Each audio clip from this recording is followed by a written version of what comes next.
Энэхүү подкастуудаараа гэмт хэрэг, болсон явдал, сэтгцийн гач үйлдэлүүдээс үүдэлтэй хүн амны хэрэг зэргийг хүмүүст сэрэмжлүүлэх үүднээс бэлтгэж та бүхэндээ хүргэж байна. Дээрх агуулгуудын хүрээнд сэтгэл санаа тавгуйтах магадлалтай учраас жирэмсэн эхчүүд сэтгэл санаа докторгүй байгаа үедээ мөн 18-аас доош насныхан сонсохгүй байхыг зөвлөе. Энэ нь хувь хүний сонголт учраас хэрв сонсох явцад контентын ярианы агуулгаас болж сэтгэл санаа тагвархвал таныг сонсохоо зогсоогоорой гэж зөвлөе. Crime Station Podcast.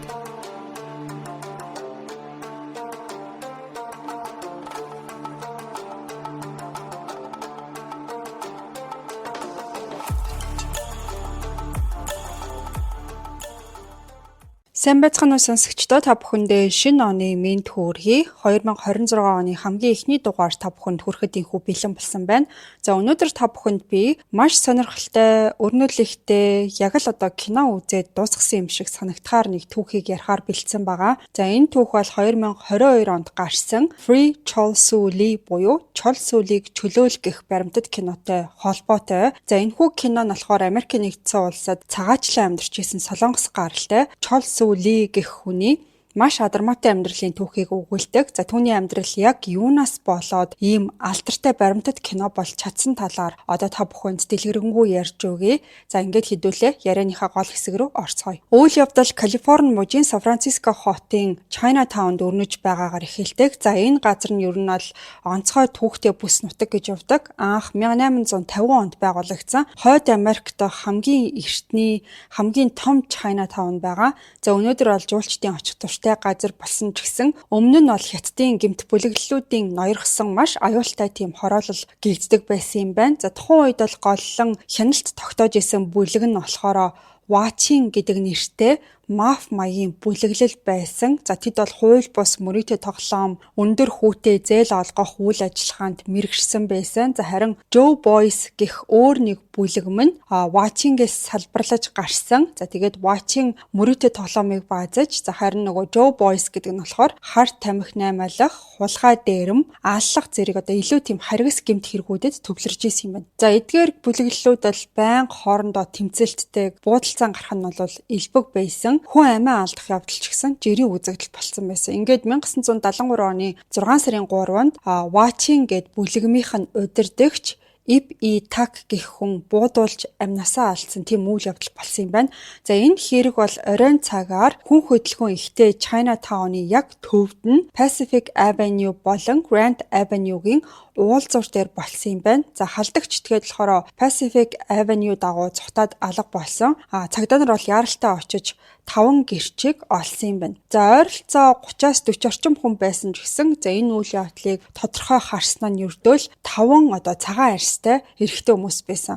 Цагдаа нар гэрчүүдэд зураг үзүүлээд таних ажиллагаа явуулахад тэд бол 6 Аз эрэгтэйг сэжигтнээр заасан юм байна. За тэдний дундах нэг хүн нь урдны хэдэн өдөр өөр хэрэгтэй бас аль хэдийнэ холбогдсон хүн байсан. За тэр хүн бол гэртээ нэг буу оролдож тоглож сууж агаад санаандгүй байдлаар хан руугаа буудсан тийм хүн байсан. Тэгээ мэдээж хөршин нь болохоор цагдаа руу дуудлага хийгээд цагдаа нар тухайн хананд шигтсэн сумыг нь олж авч исэн юм байна. За Чайнатауны буудалцаанаас хэд хоногийн дараа тэд нар гол сэжигтнээ нь нөгөө хан руугаа санаандгүй сум зоодог этгээдтэй төстэй хүн гэж ойлгосон. Ингээд тухайн хүн нь өнөөдрийн түүхийн гол эзэн болох 20 настай Chol Soo-Lee байсан. Түүнийг Tak-ийг хөнөөсөн хэрэгт буруутгаад оройн 11 цагийн үед гэрийнх нь гаднаас баривчилсан. За ядчихад тэр бол баригдах үеэрээ 357 Colt Python revolver.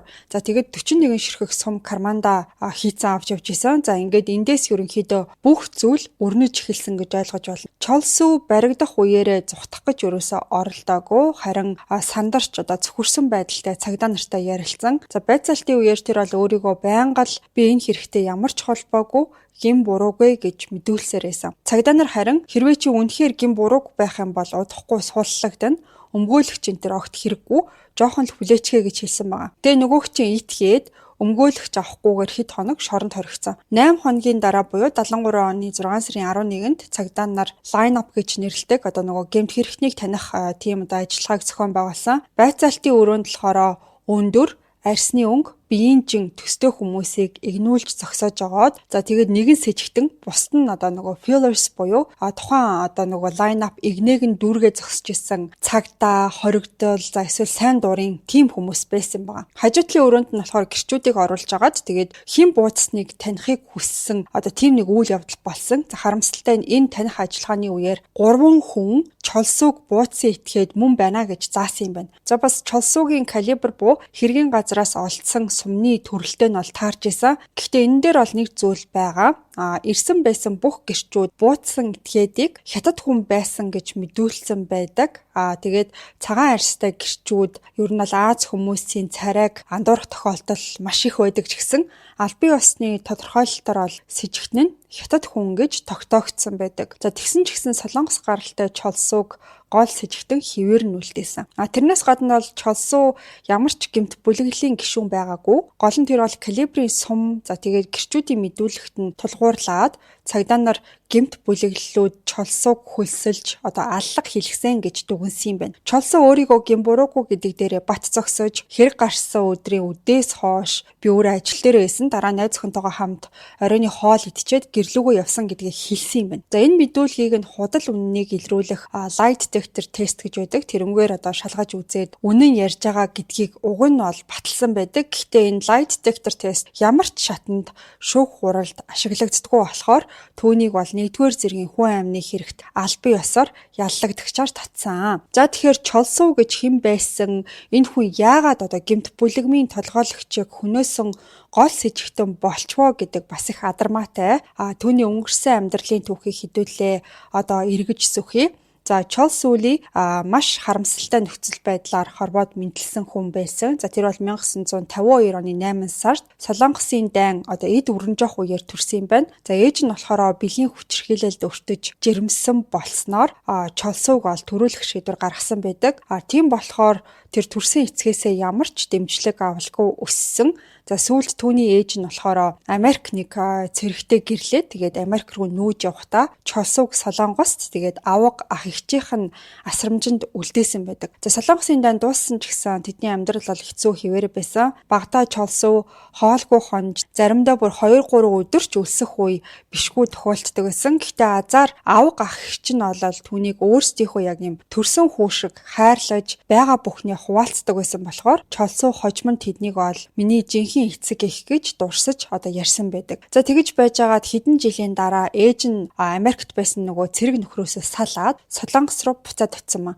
Тэгчээд Чолсууд хандаж чи бол миний төрсөн хүү надтай хамт Америк руу явъя гэж хэлсэн юм байна. За тухайн үед болохоор Чолсуу явахыг хүсээгүй ч гэсэн өөр сонголтгүй байсан болохоор ээжигээ дагаад одоо Америк руу Сан Франциско руу явсан юм байна. За энэ нь бол 1964 оны 11 сар. Тэгээд Чолсуу тэр үеэр дөнгөж 12 настай байсан юм байна. За тэндээ тэр хоёр бол энгийн нэг тийм одоо ажилчин ангийн орон сууцнд амьдарч эхэлсэн. Гэхдээ Чолсуугийн хувьд тэр нөхцөл байдал нь үнэхээр одоо гайхалтай санагдчихсэн байна. Яагаад гэсэн чинь Чолсуу урд нь одоо хам мөрөнд нүрээ угаадаг, худагнаас ус авч амьдарч исэн бол Америкт очоод халуун билетэг, халуун устай орон сууцнд амьдарч эхэлсэн нь түүнийг бол үнэхээр одоо алмаар болсон байгаа. Тэгээ манай ээж баян хүн юм байна гэж анх бодож исэн баг. Чолсуугийн хувьд бол сургуульд дасан зохицох нь одоо Америкт бол маш хэцүү хүнд даваа байсан. За тэр бол англи хэл огт мэдгүй, бусадтай харилцаж чадахгүй, сургуульд нь сурч байсан хүүхдүүдийн ихэнх нь бол хятад гаралтай, тэгээ Солонгос найз байхгүй,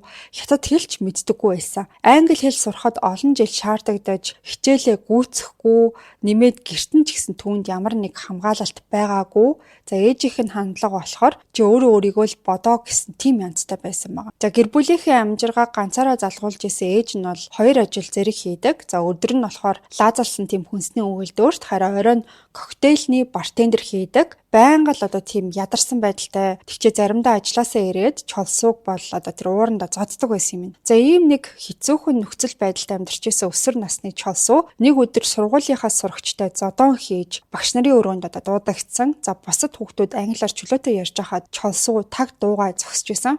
За өөрөө буруугүй байсан ч гэсэн өөрийгөө одоо өмгөөлж чадахгүй гэдгээ тэр үед ойлгосон байгаа. Бусад хүүхдүүд чолсууг англи хэл мэдэхгүй гэдгийг нь ашиглаж чи англи хэлгүй юм чинь бид нар чиний талаар юу ярьж байгааг мэдэхгүй гэсэн тийм янзтай доромжилж харцдаг байсан. Харамсалтай нь чолсуу удаачгүй Сан Францискогийн хүүхдийн засан хүмүүжүүлэх рүү одоо ачигдсан. За тэнд бол тэр өөртөө эргэлзэж эхэлсэн юм байна. Бүгд л намайг муухан гэж дууддаг. Би үнэхээр муухан юм болов уу гэж бодож эхэлсэн цаг үеэсэн. Тэгээ тэр үеэс тамхи татаж сураад зан аашийн хувьд бол илүү тийм төрөмгийн нэгэн болсон. За нэг өдөр тэр бол хорих төвд байхдаа хүзүүгээрээ алчуур ороож байгааг нь хорихын ажилтаа харчаад тэгээд яах ч байгаа чи амиа орлох ч байгаа мó гэж асуусан байгаа. Тэгэхээр нүггүй зүгээр л алчуур оросон гэж хариулсан чинь чолсуугийн хувьд одоо энгийн нэг үйлдэл байсан ч гэсэн хорихын хүн үнэхээр одоо энэ хүн амиа хорлох чинь гэж ойлгоод тэгээд цааш нь мэдэгдэж сэтгцийн тасаг руу шилжүүлсэн. Тэгээ тэнд нь болохоор өдөр болгон түүнд эм өгдөг болж эхэлсэн. За нөгөөх чинь би шизофрен өвчтэй хүн бишээ.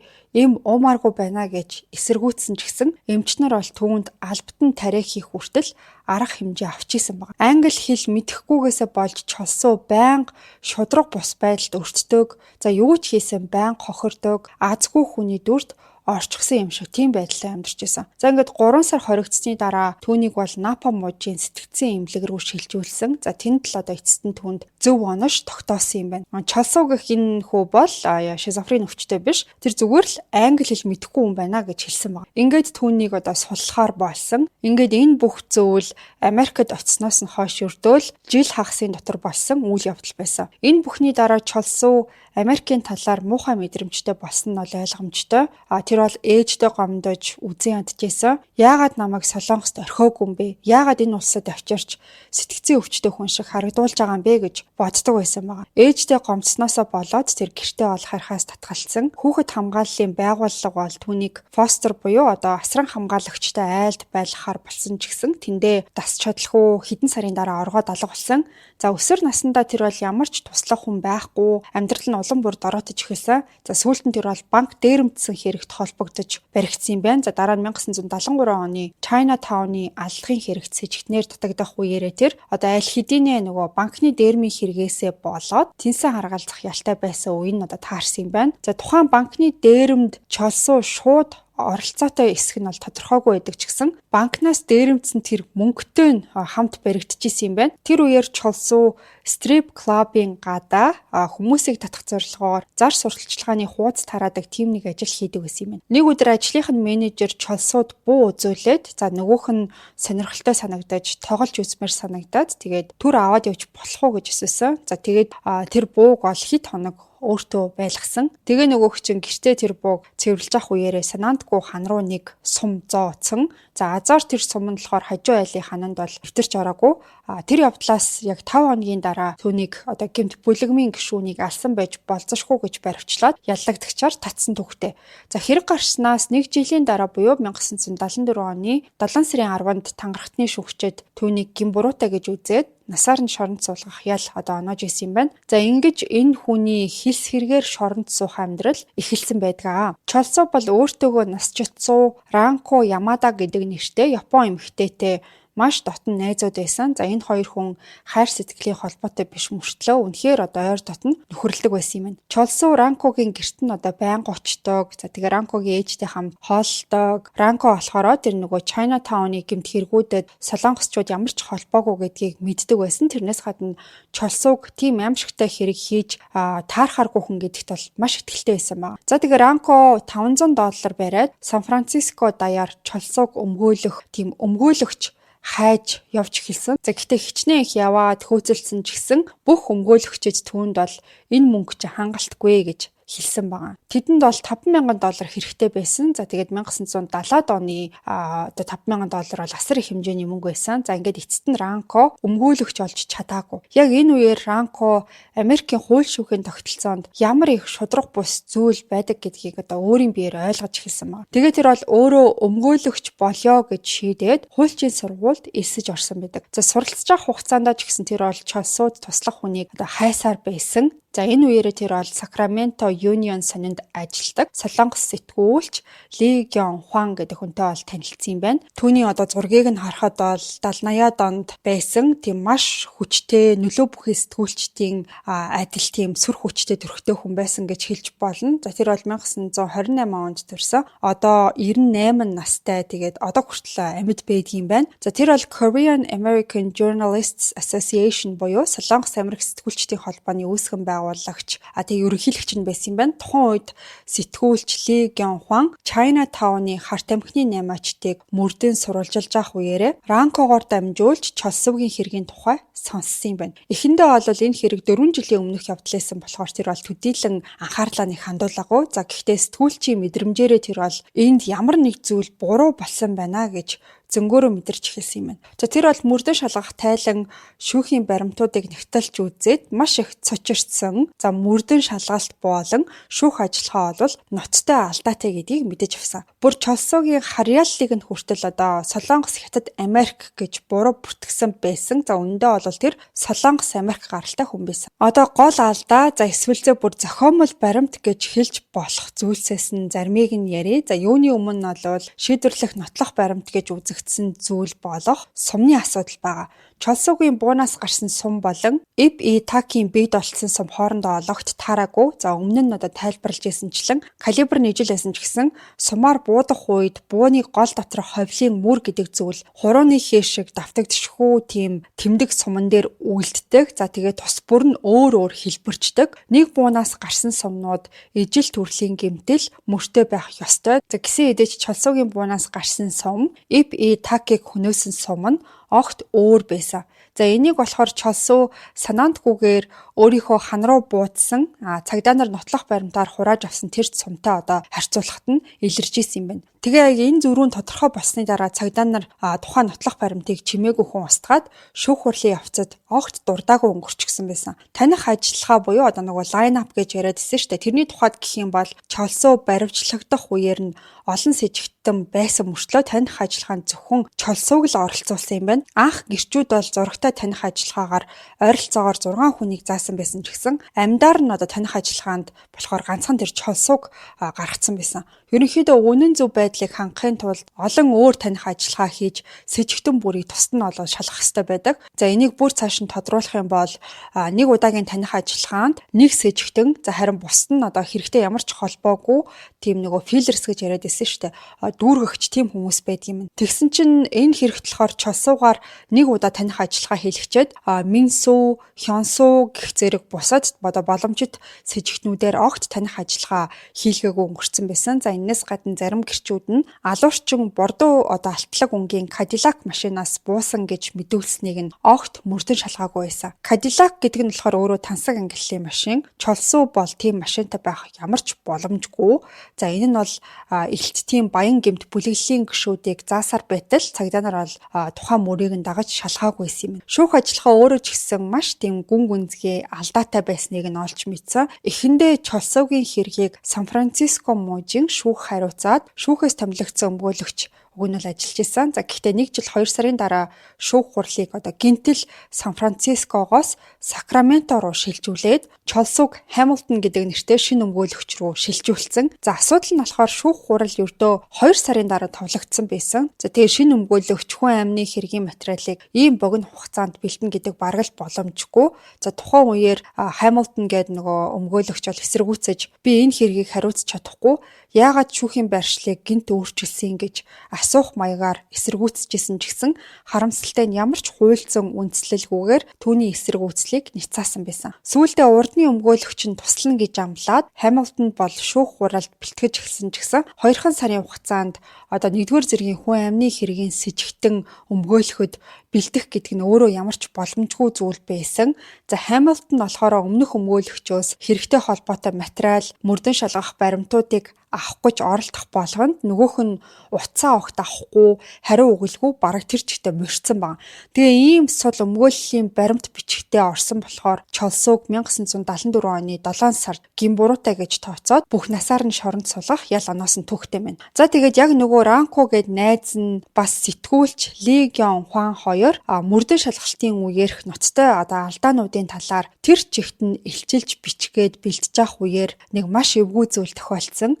За Чолсуу шоронд байх үеэрээ хүний амьд хүрчихсэн байсан. Түүний хоригдчихсэн шорон нь болохоор Калифорни мужийн Сан Хоукийн тойргийн Дүвэл гэх хорих анги байсан. За энэ шорон болохоор 2021 оны 9 сард бүр мөсөн хаагдсан юм байна. Шоронгийн нэр хоч гэх нэр нь болохоор Гладиаторын сургууль гэдэг тийм нэртэйсэн. Тоглоом сонирхогчид магадгүй энэ нэршлиг ойлгож байгаа бах. За энэ нь бол хит их хүчирхийлэлтэй харгас орчныг илэрхийлдэг. За тухайн шоронд бүлэглэлүүд арьсангөөрөө хуваагдсан. Цагаан арьснууд, хар арьснууд, латин гаралтай хоригдлууд гэх мэт бүлэг бүлгээрээ хуваагдаад зодоон байнга гардаг. За ихэвчлэн хутгалуулж гэмтэх явдал их гардаг байсан юм. Чолсуу тэр шоронд очоод хоригдлууд биеийн тамирын сандал ашиглаж биенийхээ толгойг хагалж бас 1-24 хутгалуулж нас барж байгааг хүртэл харж исэн юм байна. За тэгээ тэр бол дотроо би энд ер нь ингээд амьд үлдэж чадах юм болов бүх насаараа шоронд суух ялтаж гисэн байгалийн жамаараа өнгөрөх хүртлээ сүүлчийн өдрөө хүрч чадах болов уу гэж боддог байсан байгаа. За энэ дээр нэмээд яагаад юм мэдгүй түүнийг бол Мексикийн гэмт бүлэглэлийн гишүүний ангилалд нь бол оруулсан байсан. Энэ нь бол мэдээж бас шудраг бос үйл явдал болсон. Шоронгийн удирдлагад Nuestra Familia гэх нэр хүнд муутай Мексикийн бүлэглэлийн гишүүдийн хяналтын жагсаалт байсан. За ямар нэг шалтгаанаар Чолсуугийн нэр нь тэнд орчихсон байсан. Тэр бол энэнд ч гэсэн эсэргүүцээд би Мексикийн ямар ч бүлэглэлийн гишүүн биш. Яагаад миний нэрийн жагсаалтанд орсон байгаа гэдгийг ойлгохгүй байна. Намайг энэ жагсаалтнаас хасаад өгөөч гэж гуйсан юм байна. 1977 оны 10 сарын 8-нд Чолсуу нэг цагаан арьстай хоригдолтой маргалдаад хоорондоо зодтолж эхэлсэн. За иймэрхүү төрлийн зөрчилдөөн ихэвчлэн хүч давмгайлахын төлөөх тэмцэл байсан ч гэсэн Чолсуу бол бууж өгөхөөс татгалцсан байдаг. Тэр хэдийгээр Аз хүн байсан ч гэсэн маш тийм хатуу, буулт хийх дургу, амархан дээрлэх хүлчих хүн биш юм шиг тийм дүр төрхтэй байсан нь бол харагддаг. Morrison гэх нэртэй цагаан арьстай хоригдол Чолсууд ус санаж явдаг байсан. За тэгээ сагсан бөмбөгийн талбай дээр бол түүн рүү хутгатай дайрсан юм. Чолсуу бол бууж өгөхгүй түүнтэй тэмцэлтгэхээр шийдсэн. За эцэст нь бол хутгийг нь булааж аваад Morrison гэх хүнийг зөрүүлээд хутгалсан байгаа. За тэгээ тэр Morrison гэх хүн бол газар дээрээ нас барсан. Ранко болон нөгөө сэтгүүлч Ли хоёр энэ тухай сонсоод маш их цочирдсан. За тэд ингээд яг Чолсуугийн хэргийг дахин нээх түүнд учирсан шудраг бос явдлыг илчилэхээр ажиллаж байхад яагаад ийм зүйл болчихоо? Энийг яах ёстой вэ гэж тархиа угаасаа гарчлагж исэн байгаа. Гэхдээ Ранко нөхцөл байдлыг яг байгаагаар нь бол харж чадсан. Чолсуу хүн алстан үнэн. Гэхдээ гэмт бүлэглэлийн хүчирхийлэл дүүрэн байдаг шоронд хин нэгэн чам руу хутгатай дайрах юм бол чи үхэн эсвэл би үхэн гэдэг сонголт үлддэг. Тэр бол үүнийг цэвэр өөрийгөө хамгаалсан хэрэг гэж үзсэн байгаа. За Чолсуу бол өөрийнх нь алсан хүний нэрийг ч мэдэхгүй байсан. Тэгэхээр энэ нь бол урьдчилан төлөвлөсөн аллага биш гэдэг нь тодорхой байсан. За энээс гадна Чолсуу анханасаа хилс хэрэгт яллагдаж хоригдсон хүн байсан. Тэр бол анханасаа хийгээгүй ингээд гэмт хэрэгийнхээ төлөө шоронд утга учиргүй өөхөх ёсгүй тийм хүн байсан. Гисэн хэдий ч түүнийг бол 1-р зэргийн хүн амны хэрэгт дахин яллаад Калифорни хуулиар хэрвээ энэ 2 дахь удаагийн аллагад буруутай гэдг нь тогтоогдох юм бол түүнийг бол цаазаар авах ял авах өндөр магадaltaй гэж үзэжсэн. За ингээд сэтгүүлч Ли Гён Вон цааш хүлээж болохгүй гэдгийг ойлгосон. Тиймээс тэр бол яаралтай арга хэмжээ авах ёстой байна гэж үзсэн байгаа. За тэгчээд Чолсууд захаа бичиж шоронд нь очиж уулзсан юм байна. За анх Чолсуутай нүүр тулж уулзахдаа тэр санаанд оромгүй дотн мэдрэмж төрсөн гэдгээ бол ярьсан байдаг. За тухайн үед Ли бол Сакраменто Union сонинд ажиллаж исэн цорын ганц солонгос сэтгүүлч байсан. Тэгээд шоронд орсон даруйда Чолсуу тентхийн цорын ганц солонгос хоригдол болохыг нь олж мэдсэн. Чолсуу болохоор тухайн сэтгүүлчийн нэг хуучин найзыг нь санагдуулахаар нэг тийм ямар нэг танил мэдрэмж төрж байгаа талаараа сүгэлд дурсаж ярьсан байдаг. Чолсуугийн царай маш тийм зөөлөн дүлгөөхөн зураг дээр ч гэсэн түүний төрхнөөс нь сайн сайхан сэтгэл мэдрэгддэг байсан гэж байгаа. Тэгээ түүний нэмсэглэл бол тайван амгалан өнгө аястай байсан. За энэ уулзалтаас хойш 1978 оны 1 сард Чолсуу шоронд орсноос хойш бараг 5 жилийн дараа түүний тулсан шудраг бус шүүх хэргийг илчилсэн маш чухал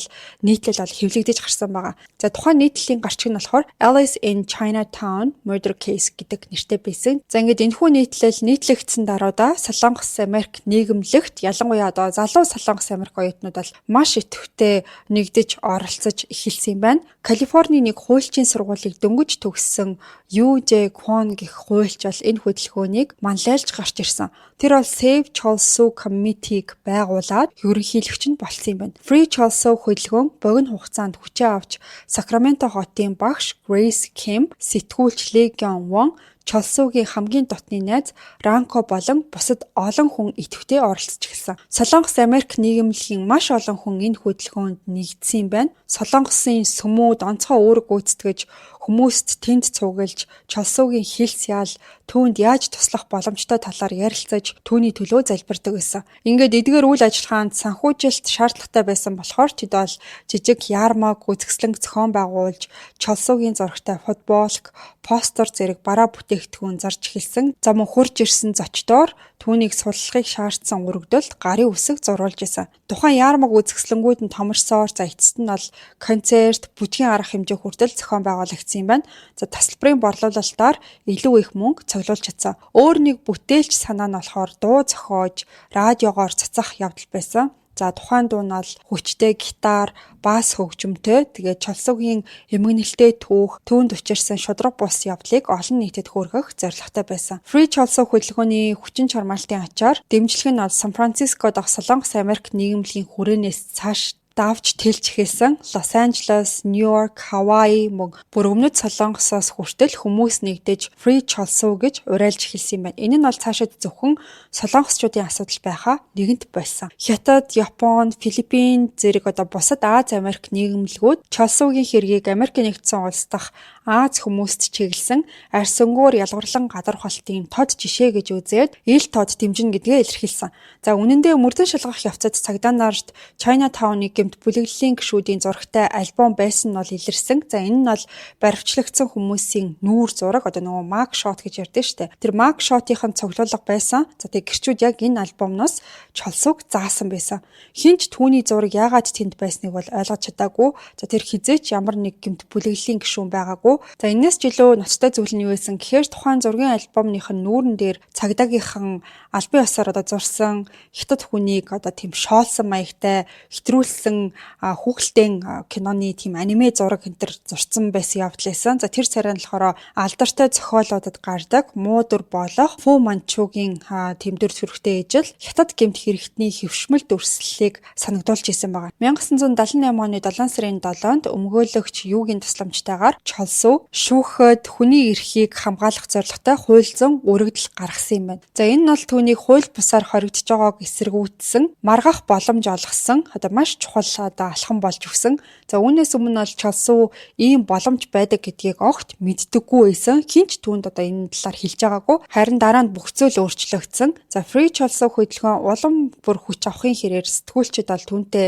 ярилцлага хийхээр хандаж эхэлсэн юм байна. За Cholsu бол энэ явдал бүр итгэж ядаж гайхаж исэн байгаа. Намайг огт танихгүй, надтай огт уулзж байгаагүй ч гэсэн ийм олон хүн миний эрх чөлөөний төлөө ингэж их хичээж ийн гэж би итгэж чадахгүй байна гэж ярьсан байгаа. Эхэндээ тэд яагаад ингэж байгааг тэр өрөөсөө ойлгож чадаагүй. Мэдээж тэр маш их талархаж, сэтгэл нь маш их хөдөлж исэн ч үүнээсээ илүүтэйгээр өмнө нь хизээч хинээс ч юм тусламж авч байгаагүй болохоор эргэлцсэн гайхсан байдалтай байсан. За хожим нь тэр бол телевизийн ярилцлагаар би Тэнгэрийн элч биш гэхдээ чөтгөр бишээ гэж хэлээд нүдэндээ нулимстайгаар талархлаа илэрхийлж исэн юм байна. Цаг хугацаа өнгөрөх тусам Cholsu гэдэг нэр шудраг бус байдал, ялгарлан гадархалтын эсрэг тэмцлийн бэлэг тэмдэг болсон. 1978 оны 9 сард Cholsuгийн хуульчдын баг нэр хүндтэй өмгөөлөгч Leonard Weinglass-ыг хүлсэлсэн юм байна. Тэр бол 1960-ад оны сүүл 70-ад оны ихэнх үед Вьетнамын дайны эсрэг жагсаал зохион байгуулсан Чикаго 7 хэргийг хамгаалж исэн гол өмгөөлөгчдийн нэг байсан. Cholsuгийн өмгөөлөгчид түүний хэрэг болон Чикаго 7-гийн хэргийг хоёуланг нь төрийн эрх мэдлийг сорьсон шинжтэй гэж үзээд Леонардыг бол дахин шүүхэд бэлтгэхэд туслуулахаар урьсан юм байна. Леонард гэрчүүдийн найдвартай байдалд эргэлзэж эхэлсэн. За одоо тэднийг нэг нэгээр нь авч үзцгээе. За юуны өмнө бол гэрч X гэж нэрлэгдсэн. Нэр нь нууцлагдсан нэг гэрч бол байсан. За тэр бол анх Cholsuг буудсан этгээд гэж заагаад өөрийн нүдээр буудж байгааг нь харсан гэж мэдүүлсэн юм байна. Гэхдээ тухайн гэрч X шүүхэд мэдүүлэг өгөх боломжгүй болсон. За учир нь бол тэр нас барсан байсан. Нас барсан шалтгаан нь тодорхойгүй ч гэсэн мэдээж амь насаа алдсан болохоор шүүхийн гэрч болж чадхааргүй болсон. За бусад гэрчүүдийн дунд нь 2 цагаан арьстай эрэгтэй байсан. За тэдний нэг болох Дэйв бол хэргийг 40 орчим футын ойролцоогоор энэ нь бол 12 метрийн зайнаас харсан гэдгийг бол мэдүүлсэн юм байна.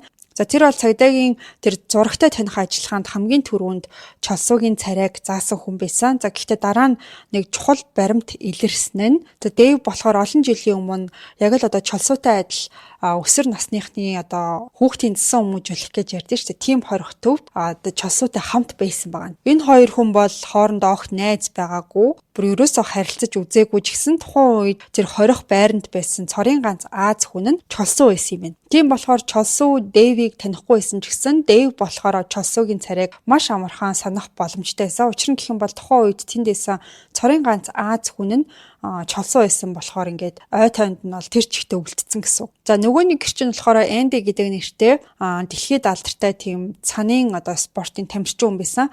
За тэр бол с ิจ гтний царайг тодорхой харсан гэж мэдүүлээд сахалгүй ойролцоогоор 180 см өндөртэй хүн байсан гэж бол хэлсэн. Гэхдээ Чолсуу бол байнга сахалтай явдаг. Тэгээ өндөр нь болохоор ойролцоогоор 163 см өндөртэй байсан. За ийм ноцтой зөрүү гадаа гарчихсан байхад цагдаа нар яагаад Чолсууг яллаж шүүхэд өгсөн юм бол гэсэн асуулт бол зайлшгүй одоо гарч ирнэ. За энэний нэг боломжит шалтгаан нь бол тухайн үед Chinatown-д шийдэгдээгүй одоо 12 хүн амны хэрэг байсантай бол холбоотой юм байна. Chinatown урд нь бол маш тийм хатуу ширүүн түүхтэй байсан ч гэсэн тэр үед жуулчдад ээлтэй бүс нутаг болгох өөрчлөлтийн одоо тийм үе шатанда орж исэн юм байна. Олон нийтийн аюулгүй байдал бол энэ тэргүүний асуудал болж дахин нэг аллаг гарахад бол цагдаа нар тухайн хэргийг яаралтай шийдэх асар их тийм дарамтанд орсон байсан. Эцэст нь бол хамгийн чухал гэрчин Стивен Моррис гэдэг хүн байсан. Тэр бол жинхэнэ одоо халдсан этгээдийг бол ойроос харсан хүн байсан. EP Taki-г бууцсны дараа тухайн этгээд бол Pacific Avenue дагуу цухтаад яг Стивений өмнүүр нь гүйж өнгөрсөн юм байна. Тэгээд Стивен өөрийн дурсамжтаа бол бүрэн итгэлтэй байсан. За тэгээ буудсан хүн нь Чолсуу биш байсан гэж бүр ингээд тууштайгаар өстой байн хэлжсэн хүн юм байна. За тэгчээ тэр хүн болохоор хөөрхий уг нь ингээд бүх Аз хүмүүс бидний хувьд адилхан харагддаг ч гэсэн би дахиж ерөөсө харах шаардлагагүй энэ Чолсуу гэдэг энэ хүн бол огтосоо бишээ гэж бүр ингээд давтан хэлжсэн байна. 1979 оны 3 сард Чолсуугийн дахин шүүх хурлын бэлтгэл ажил явагдаж байх үеэр бол түүний 2 дахь аллахын хэрэг буюу одоо нөгөө шоронд Моррисон гэдэг хүний одоо хөнөөсөө хэрэг нь бол шүүхээр орсон. За шүүх танхим Солонгос дэмжигчээр дүүрэн за тэгээд Чолсууд эрх чөлөөг олго гэж уриалж исэн байна. За тэгээд тухайн үеэр Чолсуу мэдээж би өөрийгөө хамгаалсан гэж тайлбарласан. За гисэн хэдий ч маш харамсалтай эцтэй тэгээд түүнийг бол цаазаар ял оноосон. За ингээд энэ мөчөд түүний сэтгэл ямар байсан бол гэж төсөөлөхөд ч гэсэн хэцүү байна. Энэ хүнийг хамгаалж тэмцэжсэн маш олон хүн байсараа хаад гинэт бүх ингээд итгэл найдвар нь унтарсан юм шиг болсон баг. Тухайн үед Чолсуу шоронд байх хугацаанд Калифорни мужид цаазын ялыг гүйцэтгэдэггүй байсан. За гэхдээ цаазын ялтай 2 хоригдол амиа хорлсон хэрэг гарч ирсэн. За үүнийг харсан Чолсуу магадгүй энэ зүгээр нэг амиа хорлолт биш бах. Засгийн газар хоригдлуудыг цаазаар авахд төвөгтэй санагдаад өөр арга хэрэгэлсэн юм болов уу гэж бодож исэн маа. Дараагийн хүн нь би байх юм биш үстэй гэж бодож исэн маа. Тэр бол мэдээж дотроо байнгын айцтай шоронд амьдарч исэн. Чолсууд цаазын ял оноосноос яг 1 жилийн дараа 1980 оны 3 сарын 21-нд түүний хэргийг дахин шүүх хэсгийг шийдэх тийм шүүх хурал болсон юм байна. За дахиад мэдээж олон солонгос хүмүүс цугларч үр дүнг бол төгссөн одоо байдалтайгаар хүлээж исэн. Сакраменто хотын давж заалдах шатны шүүх Чолсуугийн EP Taki хөнөөсөө хэргийн ялыг хүчингү болгосон нь асар том ялалт болж чадсан. Бүх зүйл эхнээсээ дахин эхлэх боломжтой болгосон. Олон жилийн хамтын тэмцлийн дараа бол тэд эцэст нь итгэл найдварын гэрлийг олж харсан явдалсан. Чолсуугийн өмгөөлөгчдийн баг дахин шүүх хуралд эрчимтэй бэлтгэж эхэлсэн. За энэ үед бол түүний одоо өмгөөллийн багт өөрчлөлт орж исэн юм байна. За анхны ахлах өмгөөлөгч байсан Leonard Weinglass эрүүл мэндийн шалтгааны улмаас ажлаа одоо хүлээлгэж өгөхөөсөөр аргагүй болсон. За түүний оронд бол Тони болон Стюарт гэдэг нэртэй 2 шинэ өмгөөлөгч хэргийг хариуцах болсон.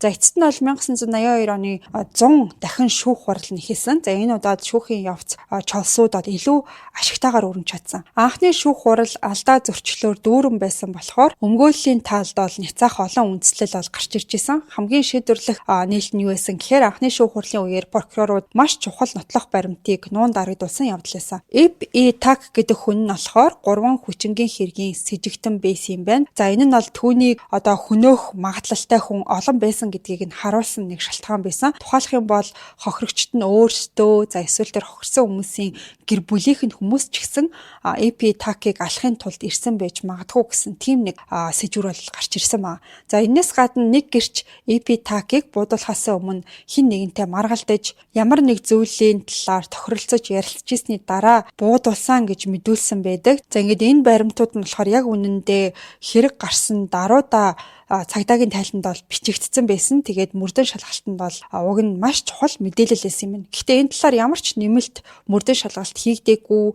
За мөн тухайн мэдээллийг анхны шүүх хурлаас бүрэн нуун дарагдуулсан байсан. Энэ мэт маш олон шудраг бус явдал дахин шүүх хурлын явцад ил болсон. Эцэст нь 1982 оны 9 сарын 3-нд Сан Францискогийн дээд шүүхэд Чолсуугийн дахин шүүх хурлын шийдвэрийг зарлах мөч ирсэн байгаа. За тэр өдөр бол шүүх танхим Солонгос дэмжигчдээр дүүрэн байсан ч гэсэн уур амьсгал нь тийм чимээгүй маш төгшүүртэй байсан. За бүгдээрээ л маш тийм албан ёсны хувцас өмссөн маш олон Солонгос ахмад эмэгтэйчүүд уламжлалт хамбук гэж ярьдэн штэ тэрийгэ өмссөн байсан.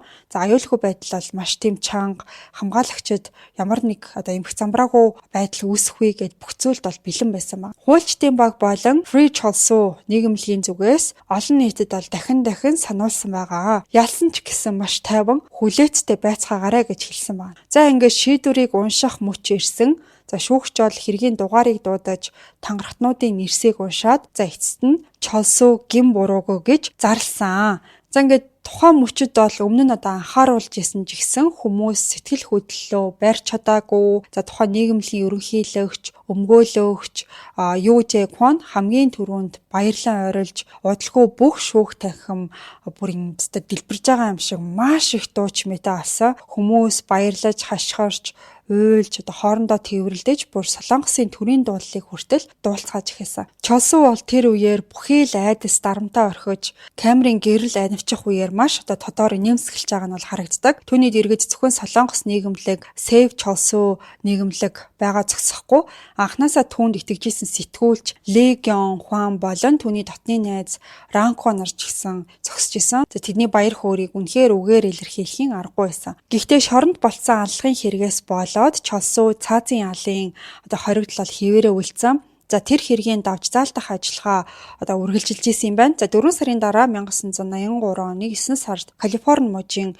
давж заалтах шатны шүүх Моррисоны аллагын ялыг хүчингү болгосон байдаг. Анхны хэрэгтэй найдал за энэ хэрэг ч гэсэн дахин шүүхээр хилэлцэгдэх болсон. За энэ нь бол Чолсуугийн амьдрал дахь хамгийн аз жаргалтай мөчүүдийн нэг байсан бах. Хилсээр яллагдаад цаазын ял сонссон байсан хүн 10 жилийн дараа эцэст нь эрх чөлөөгөө олж авсан. За гисэн хэдий ч Моррисоны хэргийн ял шийдвэр бол бүрэн дуусаагүй байсан болохоор түүнийг шууд суллаж явуулаагүй. Түүнд батлан даалтаар гарах боломж олгоод барьцааны мөнгийг $236,000 буюу тухайн үеийн ханшаар ойролцоогоор $330 сая вон гэж тогтоосон. Энэ бол мэдээж асар их хэмжээний мөнгө байсан. Чолсууд бол угаасаа мөнгө байгаагүй зөвхөн дэмжигчт нь байсан. За шүүгчийн тогтоосон дүнгээс 2 дахин их үнэлгээтэй үл хөдлөх хөрөнгийг дэмжигчт нь барьцаанд тавиад түүний батлан даалтын мөнгийг бүрдүүлж чадсан. Ингээд Чолсуу суллагдсан түүхтэй. 1983 оны 3 сарын 28-нд 73 оны 6 сард баривчлагдсанаас хойш яг 10 жилийн дараа тэр бол эцэст нь эрх чөлөөтэй алхахаар болсон. За баривчлагдах үедээ тэр дөнгөж 20 настай байсан бол ингээ бараг 30 нас хүрэх үеэрээ шоронгоос суллагдсан. Шоронгийн гадаа түүний хуульчдын баг, дэмжигчид, түүний ээж, за тэгээ сэтгүүлч Ли Гён Хван, мөн Ранко гэд найз нь тэрч өгтөхаар хүлээж исэн. Чолсуу бол аз жаргалтай инээмсэглэж сэтгүүлч Ли болон Ранког тэрч гүн талархлаа илэрхийлсэн. Олон хүн бол түүнийг Ранкотой одоо романтик холбоотой болно гэж найдсан ч гэсэн тийм зүйл бол огт болоогүй юм билэ. Тэр бол шоронгоос маш тийм тансаг суудлын машинаар одоо явсан нь бүхэлдэн нийгэмлэг түүний суллагдсныг хамтдаа тэмдэглэж байгаа юм шиг харагдчихсан. За удалгүй бол прокурорууд түүнийг Моррисоны аллахын хэрэгээр дахин одоо шүүхээр оруулж яллахыг одоо оролцсон ч гэсэн Чолсогийн хуульчид бол хүчтэй эсэргүүцсэн байгаа. Та нар түүнийг 10 жил хилсээр хорсон. Хэрвээ та нар анхнаасаа хилсээр яллаагүй бол энэ хэрэг огт гарахгүй байх байсан гэж хүчтэй эсэргүүцсэн. Ингээд эцэст нь Чолсо бурууга хүлээсэн ч гэсэн эдэлсэн хугацааг нь тооцоож ял нь аль хэдийн дууссан гэж үзсэн юм байна. Ингээд тэр бол бүрэн эрхчлөөтэй болсон. Free Чолсо бодит байдал дээрээ биелэлээ олсон. Ингээд нийгэмд эргэж ирсэн Чолсо шудраг ёс тэгш эрхийн бэлэг тэмдэг болсон. Тэр өөрийг нь дэмжсэн бүх хүмүүстэй ялангуяа шашны байгууллага сүм хийдүүдээр очиж бэйжлэн талархлаа илэрхийлсэн. Сан Францискод бараг бүх Аз хүмүүс түүнийг таньдаг болсон байсан. Тэр бүр Хавай руу явж тэнд түүний төлөө тэмцэжсэн дэмжигчдтэйгээ уулзсан юм байна. За нийгэмд хувь нэмрээ оруулахыг хүссэн Чолсо Сан Францискогийн Солонгосын хүний хөгжлийн хүрээлэнд бол ажиллаж эхэлсэн юм байна. За энэ төвөнд болохоор Солонгос иргэдэд үнэгүй англи хэлний сургаалт, ажлын ур чадварын сургаалт олгодог газар байсан юм байна. Чолсо тэнд ажиллаж амралтын өдрүүдээр сайн дураараа ахмад наснуудад бол тусалдаг байсан. За тэдний дунд түүнийг дэмжиж шүүхтэн хамбуг өмсөж ирж исэн эмэгтэйчүүд ч гэсэн байсан. За гэхдээ Чолсо нийгэмд дасан зохицох нь өөрийнх нь найдаж исэн шиг тиймч амар бол байгаагүй. Ингээд эцэст нь тэр бол тухайн төвөөсөө гараад сэтгүүлч Ли Гён Хуаны санал болгосноор хөдөлтааны ажилтай голчлон одоо компьютер борлуулах тим төрлийн одоо ажилд орсон юм. Гэхдээ хэдхэн сарын дараа ажлаа бас л орхисон. Яг үнэндээ тэр бол халагдсан байсан. За тэгээд сэтгүүлчлээ яагаад халагдсныг нь асуусан чинь өглөө ерөөсөө цогтоо босч чаддаггүй байнга ажилласаа хоцордог байсан гэж хариулсан ба. Дараа нь тэр бол өөр нэг найзынхаа тусламжтайгаар нарийн боовны газарт ажилд орсон ч гэсэн тэндээ ч гэсэн мөн адил одоо удаан тисээгүй олон хүн түүнд зөвлөгөө өгч ийсэн. Ялангуяа эцэг хүүгийн юм шиг дотн харилцаатай болцсон байсан сэтгүүлч Ли Гён чи ингэж амьдарч болохгүй. Чи Солонгос нийгэмлэгийн өмнө асар их хариуцлага үрж яваа хүн. Хүмүүс чамайг ийм яваг харах юм бол ямар их гонсойхыг төсөөлдөө гэж хэлсэн баг. Гэхдээ Чолсогийн хувьд болохоор шоронгоос гаднах амьдрал бол туйлын хэцүү байсан. Тэр улам бүр уруудаж доройтож эцэст нь бол архинд хар тамхинд донтож эхэлсэн. Цаг хугацаа өнгөрөх тусам түүний одоо мөнгө нь барагдаж дуусч эхэлсэн. Ер нь бол хилсээр хоригдсон хүмүүс төрөөс нөхөн төлбөр нэхэмжлэх боломжтой байдаг. Гэхдээ шоронд болсон аллахын хэрэгтэй холбоотойгоор Чолсогийн 10 жилийн хилс одоо хоригдсон байсан хугацаа боддоор тэнцвэрчсэн гэж үзээд тэр бол төрөөс ямар ч санхүүгийн дэмжлэг авч чадаагүй. Мөнгө авахгүй, ажил авахгүй. За тэгээ дээрэс нэмээд одоо арх хар тамхинд орцсон, тэрийгэ авах ингээд мөнгө шаардлагатай болсон. Ингэж явсараа тэр бол сүүлд ингээд гүн ангал руу унсан юм шиг болсон байгаа. За тэгээд зөвхөрсөн Чолсо болохоор өмгөөлөгч Ю Жэ Квоны оффист нь очиж мөнгө гуйсан ч гэсэн юу бол татгалцсан байгаа. Ингээ мэдээж чи өөртөө байсан бүх мөнгөө яасан бэ? Чи явж ажил хийх хэрэгтэй гэж одоо ширүүхэн хэлсэн баг. Нэгэн цаг үед ингээд Чолсо гэх хүний эрх чөлөөний төлөө бүх зүйлээ дайчаалж тэмцэжсэн хүмүүс энэ байдлыг нь хараад мэдээж маш их гонсойсон. Чолсогийн зан авир нь улам бүр төрөмгий болж заримдаа одоо ингээл хан руу зохиож заримдаа зэвсэг хүртэл хэрэглэх болсон. Түүний хийсэн хамгийн эвгүй зүйл нь юу байсан гэхээр Ранкогоос одоо мөнгө гуйсан явдлаасан. Түүнийг ингээд бүх сэтгэл зүрхээрээ дэмжиж ийсэн одоо хамгийн гол хүн нь бол одоо Ранко гэдэг эмэгтэй байсан. Ингээд энэ явдлаас болоод түүний сэтгэл нь маш их шархайлж одоо бурам нь одоо маш их хугарсан байгаа. За тэгээд түүнд хандаад над дээр ингээд дахиад битгий ирээрээ гэж хэлсэн байгаа. Тэр бол Чолсо хүн амны хэрэгт буруутгагдсан байхад нь хүртэл хамгаалж исэн ч энэ удаад бол түлхэх тийм одоо өөрөөсөө холдуулах шийдвэрийг бол гаргасан. 1990 онд суллагдсанаас нь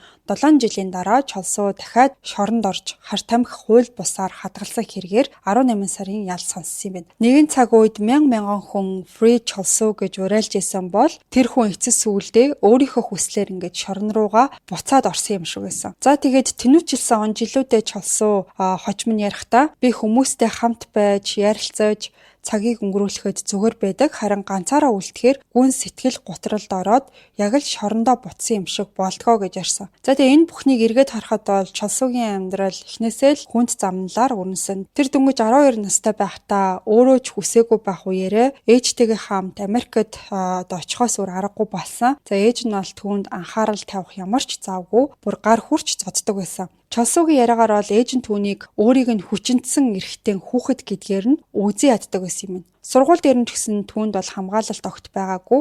За ихэнх сурагчид нь хятад гаралтай түүний хэлээр огт ярьдаггүй байсан. Тэгээд Чолсууг хүүхдийн хорих руу явуулж, дараа нь сэтгцэн эмнэлэгт шилжүүлж, эцэст нь хилс хэрэгт яллаж, амьдралынх нь 10 жилийг шоронд өнгөрүүлсэн. Ийм нөхцөлд тэр энгийн нийгэмд яаж дасан зохицох гэдэг нь жинхэнэ утгаараа тэмцэл шиг санагдчихсэн баг. Чолсуу гэх хүнийг дэмжижсэн олон хүмүүс урам хугарсан нь бол мэдээж 18 сарын ялаа хэлсний дараа тэр бол дахиад годамжаар тэнүүчлэх амьдралаар амьдарч эхэлсэн.